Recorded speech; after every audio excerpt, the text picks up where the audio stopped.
Hello மக்களே! ஈரல் வறுவலை எப்படி செய்யலாம் பார்க்கலாம் வாங்க. இதுக்கு வந்துட்டு நம்ம ஒரு 1/4 கிலோ ஈரல் வாங்கிக்கணும். இது வந்து ரொம்ப உடம்புக்கு நல்லது. அயர்ன் கொடுக்கும், ஹீமோகுளோபினை உண்டாக்கும் அதிகமாரிக்கும்.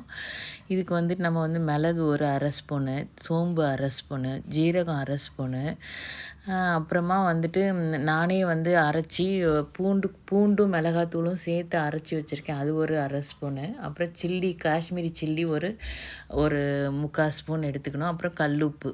இவ்வளோதாங்க. இது இது இது வந்துட்டு இது மட்டும்தான். வேறு எதுவுமே தேவையில்லை.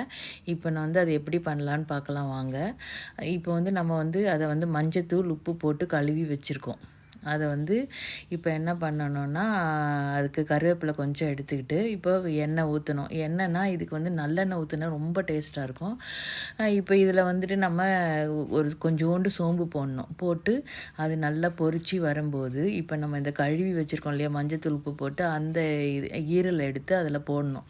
போட்டுட்டு அந்த எண்ணெயிலேயே தான் அதை பொரிக்கணும். வேறு எதுவுமே தண்ணி கிண்ணி எதுவுமே விடக்கூடாது.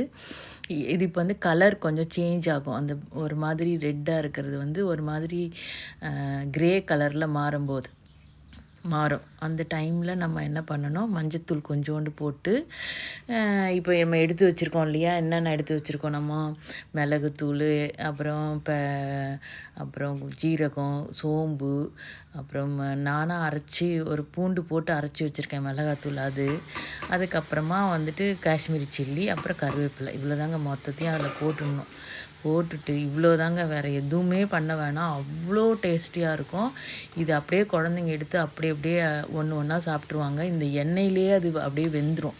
இது சீக்கிரமே வெந்துடக்கூடியது இந்த ஈரல், ஆட்டு ஈரல். இது ரொம்ப நம்மளோட ஹெல்த்துக்கு ரொம்ப பெனிஃபிட்ஸ் கொடுக்கும். இது வந்து நமக்கு சோகை நோய் இல்லாமல் உண்டாக்கும்.